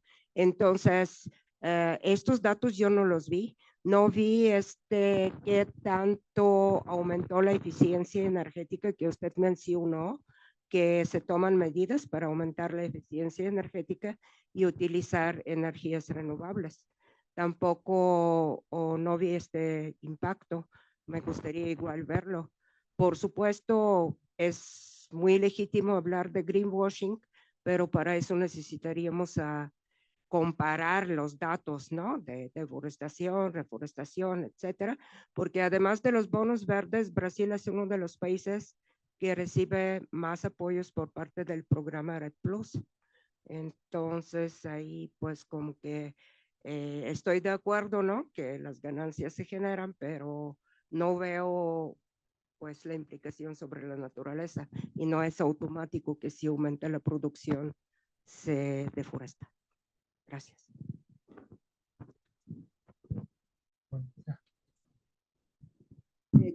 Gracias por todas las ponencias. Mi pregunta también es para Elizabeth. Yo sé que en el Seminario de Economía y la Naturaleza hemos estado estudiando la acción de la dinámica corporativa de las sucursales de empresas transnacionales, ¿no? Entonces, como realmente no es automático esa tesis de la maximización del valor para el accionista cuando se tratan de sucursales de empresas transnacionales, ¿no? Que sí opera distinto, pero ahora traes una novedad en tu estudio, ¿no? Que estás trayendo una empresa translatina también, ¿no? Internacional o transnacional brasileña, transnacional del sur global, ¿no? Y aquí estás viendo como si parece haber cierta tendencia hacia la maximización del valor por el accionista, buscando mapear el comportamiento pues, ¿no? de esas acciones y de los dividendos que esas acciones pagan, ¿no? Entonces yo quería preguntarte, mi pregunta sería esa, pensando en la composición accionaria, ¿qué más nos puedes contar de la composición accionaria de Suzano? Y quién es quiénes están ahí realmente por detrás, ¿no? Entonces, para ver si realmente hay esa tendencia de predominancia financiera por sobre las dinámicas de la inversión productiva y la inversión productiva en sectores tan delicados así, ¿no? Entonces, esa sería mi pregunta. Y también, en ese sentido, ¿cómo tú el caso de Suzano es muy emblemático también para Brasil por tanta robustez en su desempenho bursátil, como contra-argumentar pues que el interés nacional de inversión productiva, desarrollo e interés nacional está o no está alineado con los intereses de la empresa, ¿no? Entonces, ¿cómo armarías esa contraargumentación, ¿no? Muchas gracias. Allá atrás y ya damos oportunidad a los ponentes. Gracias. Una pregunta a la doctora también, Elizabeth, solamente como inquietud. Si podría especificar con detalle esa composición accionaria que tiene Suzano, ¿de qué país, digamos, son las transnacionales? Me llamó un poco la inquietud porque, por ejemplo, en el caso de Quequén, que es una industria porcina de chinos, que está, digamos, monopolizando la producción de carne allá en Yucatán, aquí en México, pues prácticamente continúa expansión, solamente para poder determinar de qué país. Y para el doctor Quintana, si pudiera, por favor, ampliar lo que a veces para mí resulta una plena contradicción, y es en el sentido de los acuerdos en el tratado o el TEMEC o libre comercio entre Estados Unidos, Canadá y México, cuando se habla de la cláusula tratado nacional y tratado de nación, que prácticamente establece como condición el hecho de que pueda eliminarse cualquier desventaja entre las empresas que participan o entre los países. Lo comento porque finalmente cuando hablamos en este caso siempre he estado viendo que los paneles de discusión en tribunales internacionales pues, son siempre para acusar a México.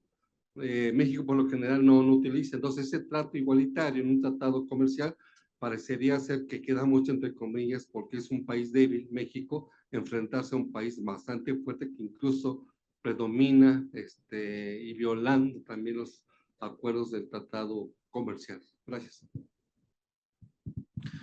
Bueno, le damos la palabra en el orden de presentación. Alejandro, por favor. Gracias, César. Bien, no, pues una pregunta súper importante que me hizo la maestra Rodríguez, ¿no? Sí, efectivamente tenemos que tomar en cuenta diferentes connotaciones. Una, yo presentaba un poco el aporte fiscal y el otro lado es cómo estas actividades habían contribuido a las exportaciones. En algunos casos, o mejor dicho, en la mayoría de los casos en América Latina, muchos de nuestros países son o se han especializado, canalizado a particularmente ciertos recursos naturales. Pensando rápidamente, Perú, la minería, ¿no? Chile, el cobre. Argentina, Paraguay, Brasil, la soja. Considerando que Brasil y Argentina tienen otro tipo de estructura económica, donde también hay manufacturas y metalmecánica de forma importante. Bolivia también minerales. Y así me puedo ir por Centroamérica, las frutas, los bananos, como en aquellos viejos episodios de las compañías bananeras, que no lo digo en tono peyorativo, sino para recordar ese pasaje histórico donde en Centroamérica el gobierno corporativo de la United Fruit Company imponía a los presidentes en Centroamérica, imponía a los presidentes de los gobiernos. México pues tiene su especialización en algún tipo de minerales, ¿no? La plata, el oro, particularmente la plata, pero también hay exportación de materias primas como el petróleo. El petróleo creo que se me está también escapando de la reflexión y es importantísimo para la región. Entonces, creo que ahí tenemos que hacer el análisis en dos momentos. Lo que aportan fiscalmente, porque son muchas transnacionales que están apoyando esos procesos extractivos y esas transnacionales no necesariamente pagan lo suficiente de impuestos. Tienen otro régimen fiscal, otro tratamiento especial, hacen contabilidad creativa para desviar recursos y a veces los propios gobiernos también los apoyan para evitar, por ejemplo, situaciones como la enfermedad holandesa, evitar que el tipo de cambio se aprecie y entonces eso le reste competitividad a las exportaciones. Entonces, es una problemática bastante compleja. En sí la propuesta es que, ok, si tenemos recursos naturales, también sería importante tener insisto en esta de la base infraestructural, pero también la forma en la cual la explotación de esos recursos generara dividendos en México. Tengo entendido, estoy haciendo una afirmación que no conozco en su totalidad, lo he platicado con algunos otros compañeros, particularmente de la Facultad de Ingeniería, donde, bueno, ok, tenemos el litio, pero no tenemos a las empresas que extraigan el litio, el mineral, y que lo transformen. Entonces, esa parte del proceso productivo es lo que no está generando. Nosotros nos quedamos con una parte muy raquítica de recursos fiscales, pero la ganancia real, la que genera la transformación del recurso natural, es la que se termina saliendo del país o colocándose una commodity en los mercados financieros. Bueno, por cuestión de tiempo aquí le paro, y muchas gracias por las preguntas a todos y particularmente a Pati. Gracias, Alejandro. Bueno, Aderac. Bueno, en relación a lo que me hace la maestra Patricia Rodríguez, sí tiene razón. Posiblemente no hice la afirmación o la distinción más bien. Yo hablaba en general sobre los servicios financieros y entonces las remesas como los que realizan la transferencia de las remesas como usuarios de esos servicios financieros. Me refería a eso, no tanto a una cuestión de inversión, de flujos de inversión, más bien como flujos financieros en general, ¿no? Incluso mencionaba también la cuestión del comercio electrónico, por ejemplo, que se estipula en el mismo capítulo 17 y otras actividades financieras. En cuanto al trato de nación más favorecida, pues sí, pues de cierta manera siempre va a haber una desventaja para el más débil, que en este caso es México, porque pues es igualar condiciones, evidentemente, y entonces ahí está el reto, o bueno, lo complejo, sobre todo del mismo sistema de los servicios financieros, porque es igualar el mismo trato, ¿no? Entonces, pues evidentemente el trato que se genera las instituciones financieras en México, pues es completamente distinto al de los otros dos países, y evidentemente ahí hay una desventaja y siempre va a haber esa tensión, esas controversias, ¿no? Entonces, evidentemente, pues bueno, ahí esa desventaja al negociar ese tratado, ¿no? Desde el Telecán, pues ha habido esa amplia discusión, ¿no? Gracias, Aderac. Enrique, ¿comentarios? Bueno, yo no tengo pregunta, pero para cerrar, solamente hablaría de la integración financiera de México en el área de América del Norte y cómo pues todas las recortes de gasto, de la participación del Estado en la economía, de infraestructura, gasto en infraestructura pública, pues tiene que ver pues con la validación del dinero del dinero bancario privado de la FED, ¿no? Entonces todos esos elementos son los que permiten, o sea, restringen pues el gasto social y el gasto de infraestructura, pues para poder permitir esta salida de recursos permanente, ¿no? Y lo que hace la FED pues es simplemente alimentar la especulación financiera y el tipo de negocios que aquí hemos tratado de mencionar, ¿no? De este modelo de negocios de los conglomerados bancarios, y que parece que no hay muchas esperanzas de que esto vaya en otra dirección, ¿no? Solamente a seguir. Gracias, Enrique. Elizabeth. Gracias por sus preguntas. Creo que son para poder intercalarlas en el trabajo final, sin duda, pero sí puedo responder algunas de ellas, ¿no? ¿Cómo construyo el concepto de rentabilidad del accionista? Es una metodología que encontré en las finanzas corporativas y están tomando la variación de la capitalización bursátil anual con relación con los dividendos que tiene la empresa, y lo que estamos haciendo ahí es un juego entre restas, divisiones, y efectivamente así es como construyo este concepto de rentabilidad de los accionistas. Era un poco complejo el poder tener una información sistematizada de un conjunto de empresas y econométrica a través de la información financiera que nos da. Es como puedo construirlo. Pescarlo informe por informe ha sido complejo. Además de otras características, el propósito de ese ejercicio era encontrar en los indicadores financieros, o sea, números, rasgos de financiarización que tenían estas grandes empresas. Y fui complementando porque decía también otro documento que el ROE y el ROE pues quedan insuficientes de poder manifestar una rentabilidad de los grandes corporativos, ¿no? Entonces me fui por ahí, es esa. Otra característica importante de la estructura de capital que tienen las empresas, yo la he subsanado con esta base, ¿no? Con economática. Entonces hay una ventanita y dice composición accionaria. Y ahí vienen, ¿no? Quiénes son los dueños y si eso lo contienen fondos.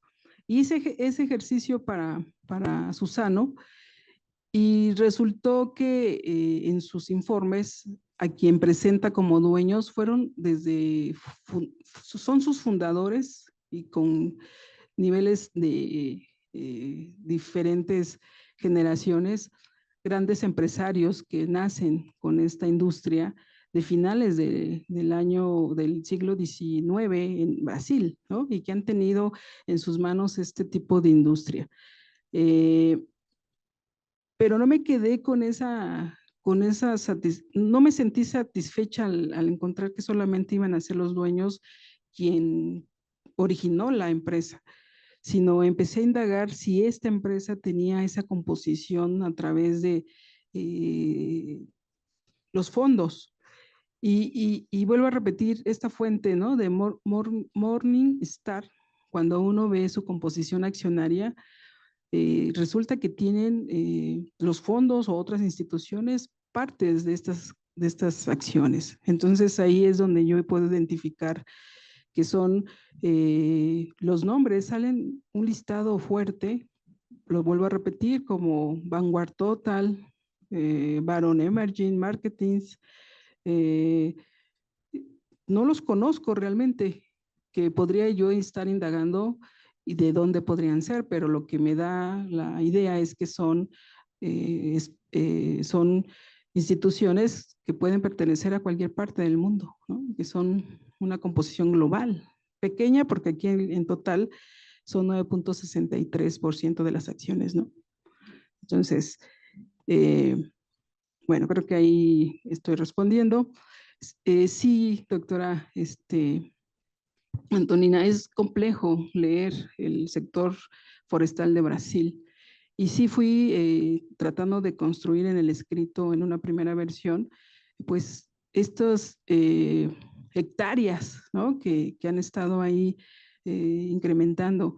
Por ejemplo, aquí dice, las plantaciones pasaron de 500,000 hectáreas en 1965 a 4.5 millones de hectáreas en 1985 y alcanzaron los 10.2 millones de hectáreas de todo tipo de árboles en 2023, 7.8 millones de hectáreas de eucalipto y 1.9 en pino, ¿no? O sea, ha ido incrementando esta producción.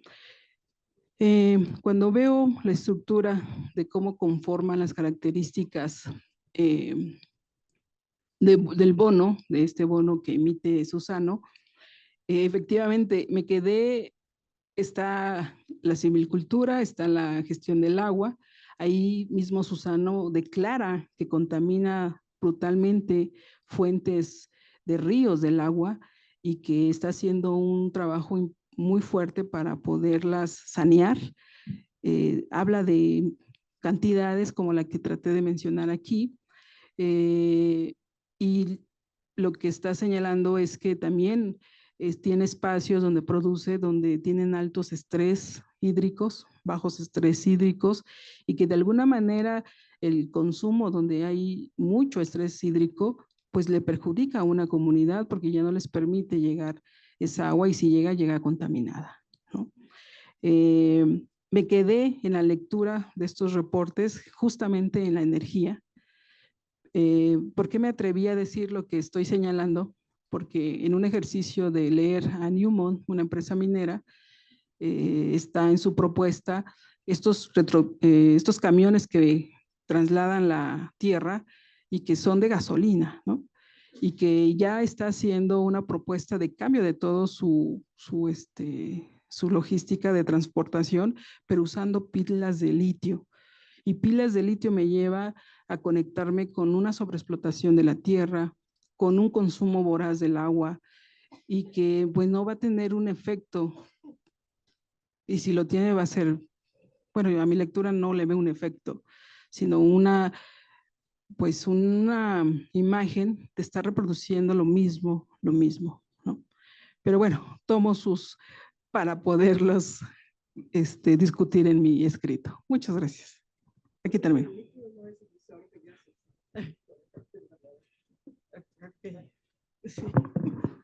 Bueno, con esto cerramos la mesa 3, ¿no? Que creo que algo que hemos venido, que ha sido recurrente en lo que llevamos del seminario es el preguntarnos para qué, ¿no? O sea, todo esto que damos por sentado que es deseable, ¿no? Más bien empezar a cuestionarlo, y que creo que es algo que caracteriza a los trabajos de este seminario desde el origen, ¿no? Replantearnos los intereses que hay detrás de todos estos proyectos, de todas estas inversiones, ¿no? Y replantear cuáles son los beneficios reales para qué grupos específicamente, ¿no? Bueno, les agradecemos la atención, les pedimos que no se vayan, ¿no? Espérenos 10 minutitos y vamos a cerrar el día de hoy con la conferencia magistral del doctor Matías Bernengo. Entonces nos vemos en un ratito. Muchas gracias.